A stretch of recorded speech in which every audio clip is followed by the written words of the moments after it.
चोरी करना बुरी बात है। पापा मुझे शॉपिंग करने जाना है अपनी फ्रेंड के साथ, मुझे पैसे दीजिए। और वैसे भी मैंने 2-3 सालों से कोई भी सामान नहीं खरीदा। बेटा अभी मेरा काम धंधा बहुत बेकार चल रहा है, तो कुछ दिन बाद मेरे साथ चलियो, ठीक है बेटा? नहीं पापा, मुझे आज ही जाना है अपनी फ्रेंड के साथ। उसके पापा ने तो उसे अपने आप ही पैसे दे दिए थे बाजार जाने के लिए, आप तो दे ही नहीं रहे हो। देखो बेटा, मैं भी मजबूर हूँ। मेरे पास पैसे होते तो मैं तुम्हें अवश्य देता, लेकिन इस टाइम मेरे पास पैसे भी नहीं हैं। और ऐसे किसी की भी नकल नहीं उतारनी चाहिए, जितना है उतने में ही शब्द करो। नहीं पापा, आप बहुत छोटे हो। इससे तो अच्छा है कि मेरा किसी और घर में ही जन्म हो जाता, वहाँ कम से कम पैसे तो मिलते। यहाँ तो कुछ भी नहीं मिल रहा है। इतने बुरे पापा तो भगवान किसी को भी ना दे। इससे तो अच्छा है कि मैं अपनी फ्रेंड के घर में ही जन्म ले लेती। उन दोनों में से कोई भी एक दूसरे की बात नहीं मान रहा था और रानी की माँ भी चुपचाप खड़ी होकर देख रही थी। मम्मा, आप कहिए ना पापा से मुझे पैसे दे देना, मुझे भी बाजार से सामान लाना है। मम्मा, अगर आपके पर्स में पैसे हो तो आप दे दीजिए, मैं बाद में दे दूंगी आपको अपनी पॉकेट मनी से। नहीं है बेटा, मेरे पास पैसे होते तो मैं आपको ज़रूर देती। आपको तो पता है ना, आपके पापा मुझे भी पैसे नहीं देते। इसका मतलब मम्मा आप भी बहुत छोटी हो। इससे तो अच्छा आप दोनों मेरे लिए मर जाइए। आप भी मुझसे बोलने की हिम्मत मत करना। है लड़की, एक चांटा मारूंगी बहुत तेज, तेरे खून निकाल दूंगी। बहुत बोल रही है तू। तेरी इतनी जीभ कहाँ से चलने लग गई है, क्यों री बदतमीज। आपसे तो अच्छी मेरी फ्रेंड की मम्मी है, वो तो बहुत अच्छे से बातें करती है मेरी फ्रेंड से। मुझे नहीं पता था कि पापा के साथ आप भी बहुत बुरी निकलोगी। सोनाली अपनी बेटी को बहुत समझाती है, लेकिन वह मानने को तैयार नहीं थी। सोनाली वहां से चली जाती है। रानी अपने मन में सोचती है, अब कैसे जाऊं शॉपिंग पे, किसी ने भी पैसे नहीं दिए मुझे तो। कुछ देर बाद वह अपनी दोस्त जिया के घर जाती है। रानी, तुझे तो बहुत देर हो गई थी आने में, कहाँ रह गई थी तू? क्यों नहीं? तेरा मैं बहुत देर से इंतजार कर रही थी। अरे क्या बताऊं जिया तुझे मैं अपने घर की कहानी। मैंने अपने पापा से कहा था कि पापा मुझे पैसे दे दो, तो वो बोल रहे थे मेरा हाथ तंग चल रहा है। तो तू ऐसा करती, मम्मी से बोल देती, मम्मी दिला देती तेरी। मेरे भी पापा पहले नहीं दे रहे थे, लेकिन मैंने अपनी मम्मी से कहा ना, तो उन्होंने दिलाए थे 5,000 रुपए। तुझे भी बोल देना चाहिए था, तुझे भी मिल जाते ऐसे ही 5,000 रुपए। अरे मैंने मम्मी से भी बोला था, लेकिन वो भी मना कर रही थी कि मेरे पास पैसे नहीं है। मैंने तो उनका पर्स भी चेक कर लिया था, लेकिन उनके पर्स में भी पैसे नहीं निकले। अब मैं बता क्या करूँ, तू ही बता। मैं मम्मी पापा से बहुत लड़ी थी, लेकिन उनमें से किसी ने भी पैसे नहीं दिए। चल, तो तू एक ऐसा काम कर कि जहाँ पे तेरे मम्मी पापा पैसे रखते हैं ना, वहाँ पे से चोरी कर ले, और किसी को भी पता ही हो मत। और जो पैसे तू चोरी करे ना, उसे बैंक में रख लियो, किसी को पता ही नहीं चलेगा। और क्या, सबसे बढ़िया आइडिया है ये। अरे कैसे कर लो चोरी अपने ही घर में, मुझे बहुत डर लगेगा। अगर मम्मी पापा ने देख लिया ना, तो मेरी हड्डी पसली तोड़ देंगे और चाटे ही चाट बजाएंगे। जहाँ तक कि मुझे खाना भी नहीं देंगे और पॉकेट मनी भी बंद कर देंगे हमेशा हमेशा के लिए। तू भी क्या क्या आइडिया देती है मुझे, है? मैं नहीं करूँगी ऐसा वैसा कुछ। चल चल, शांत हो जा। मम्मी आ रही है, मुझे आवाज आ रही है उनकी। बताइए मत हमारे बीच क्या क्या बातें हुई है। जिया बेटा, ये तुम कहाँ से सीख के आए हो चोरी की बातें? तुम अब अपनी फ्रेंड को चोरी करना सिखाओगे उसी के घर से? रानी बेटा, ये जिया की बातों में मत आना। ये जिया तो कुछ भी बोलती है, लेकिन तुम ऐसा कभी मत करना। हमें कभी भी अपने घर से क्या, किसी के भी घर से चोरी नहीं करनी चाहिए। वह अपनी बेटी जिया और तारा को चोरी नहीं करने के लिए समझाती है और वहां से चली जाती है। वह मन में सोचती है कि कैसे भी करके इन्हें बाजार में शॉपिंग करने के लिए भेजा जाए, नहीं तो उनके मन में चोरी का ख्याल फिर से आ सकता है, जो उनके और उनके परिवार दोनों के लिए ही खतरा बन सकती है। वह उन दोनों के कमरे में एक बार और समझाने के लिए जाती है।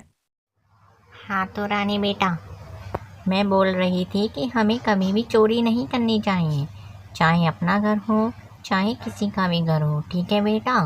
चोरी करते हुए ना ऊपर भगवान देख रहे होते हैं। जी आंटी जी, मुझे ये सब पता है। ये जी आई मुझे कह रही थी कि घर से चोरी कर ले और फिर जहाँ तेरे मम्मी पापा पैसे रखते हो, हमें ऐसा नहीं करना चाहिए। जिया बेटा, ये तुमने कहाँ से सीखा है चोरी करने की बातें? क्या तुम्हारे स्कूल के सभी शिक्षक ऐसे ही तुम्हें बताते हैं कि घर से चोरी करो? सॉरी मम्मा, आज के बाद मैं ऐसा कभी नहीं कहूँगी। वो तो रानी के मम्मी पापा पैसे नहीं दे रहे थे, इसीलिए मैंने बोल दिया था। सॉरी मम्मा, आज के बाद नहीं बोलूँगी। आंटी जी, इसमें जिया की कोई गलती नहीं है, इसको माफ कर दीजिए। आज के बाद वो ऐसा कभी नहीं बोलेगी। वेरी गुड बच्चों, ऐसा कभी मत बोलिएगा आप, ठीक है ना? और रानी बेटा, मैं कल तुम्हारे घर आऊँगी तुम्हारे मम्मी पापा को समझाने के लिए। अपने मन में चोरी की भावना को निकाल देना।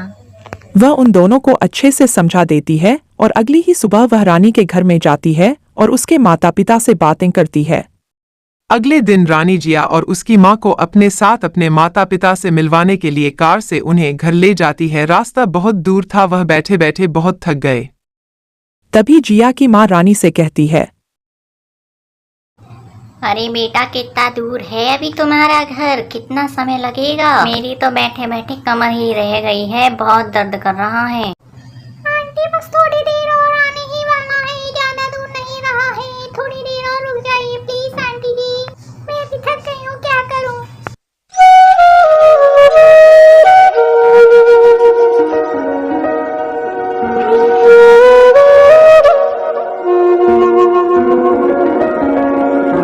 रानी का घर गली में होने के कारण वह घर को दूर खड़े करके पैदल चलने लगते हैं। कुछ देर बाद वह रानी के घर पहुंच जाते हैं। आइए आइए बहन जी, आइए। कितना समय हो गया आपको? मैं बहुत देर से इंतजार कर रही थी आपका।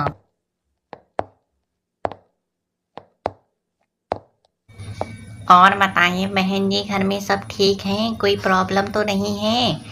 यदि कोई प्रॉब्लम हो तो बताइएगा हमें ज़रूर। अरे नहीं, ऐसी कोई बात नहीं है।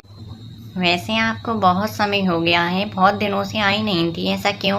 आज कैसे आना हुआ आपका? वैसे तो आती नहीं हो कभी भी। आज आपके दर्शन कैसे हो गए?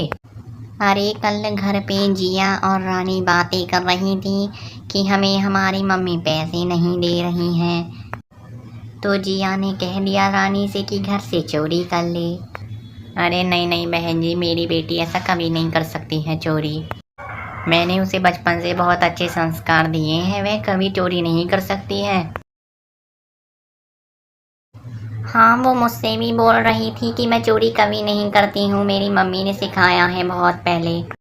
आप भाई साहब से कह देना कि उसको पैसे दे दे, हमारी बेटी और आपकी बेटी एक साथ चले जाएंगे बाजार, ठीक है?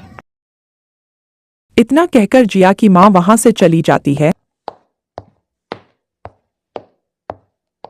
कुछ देर बाद रानी का पिता वहां आता है। आइए आइए, आप आ गए। चलिए मैं आपके लिए खाना परोस देती हूँ, मुँह हाथ धो लीजिए, ठीक है? मुझे आपसे बात भी करनी है कुछ देर पहले जिया की माँ आई थी अभी। अच्छा जी, किस लिए आई थी वैसे? वो मुझे भी बताओ जरा, क्या काम पड़ गया था ऐसा? अरे वो रानी के लिए कह रही थी कि इसे शॉपिंग के लिए पैसे दे दो। ये और रानी दोनों चली जाएंगी शॉपिंग करने के लिए कल। बेटी, मैंने तुमसे कल भी कहा था ना कि मेरे पास पैसे नहीं हैं। तुमने बाहर क्यों पहुंचाई ये बात, बताओ जरा मुझे तुम। बेटा, मेरी नौकरी चली गई है, नहीं तो मैं तुम्हें अवश्य पैसे देता। सुनीता, अगर तुम्हारे पास पैसे हो तो तुम दे सकती हो रानी को। मेरे पास नहीं है कोई पैसे वैसे तुम्हारे लिए। मैंने तो कल ही रानी से कह दिया था कि कोई पैसे वैसे नहीं है मेरे पास, तुम्हारे पास हो तो तुम दीजिए, मैं कहाँ से लाऊंगी? अच्छा तो चलो, जो मैंने तुम्हें 3 दिन पहले पैसे दिए थे रखने के लिए, उसमें से दे देना। ठीक है, उसी में से दे दूंगी मैं पैसे। 5,000 रुपये की शॉपिंग करेगी वो, तो उसी में से दे दूंगी। वो बेचारी आज बहुत खुश हो जाएगी। वैसे भी वो अपने मन से कुछ भी तो मांगती ही नहीं है, आज मांग रही है बेचारी रानी।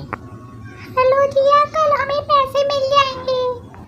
क्या कह रही हो रानी? सच? तुम झूठ तो नहीं बोल रही हो कहीं नहीं मिले? अरे नहीं नहीं जिया, अभी मैंने मम्मी पापा की बात सुनी थी तो वो दे रहे हैं अब तो पक्का। ठीक है रानी, कितने बजे जाओगी तुम? जिस टाइम तुम निकलोगी उसी टाइम मैं भी निकल जाऊंगी, मुझे भी जाना है ना शॉपिंग पे, इसीलिए तुम भी वहीं पर मिलना। ठीक है, बता दूंगी। वे दोनों बाजार में एक दूसरे को देखकर बहुत खुश होती हैं। दोस्तों, इस कहानी से हमें यह शिक्षा मिलती है कि हमें कभी भी जिद नहीं करनी चाहिए और जिद पूरी करने के लिए चोरी का सहारा कभी भी नहीं लेना चाहिए। तो दोस्तों, आपको वीडियो कैसी लगी कमेंट सेक्शन में ज़रूर बताइएगा। वीडियो अच्छी लगी हो तो वीडियो को लाइक कीजिएगा और चैनल पर नए हैं तो चैनल को सब्सक्राइब कीजिएगा। मिलते हैं अगली वीडियो में, तब तक के लिए जय हिंद, जय भारत।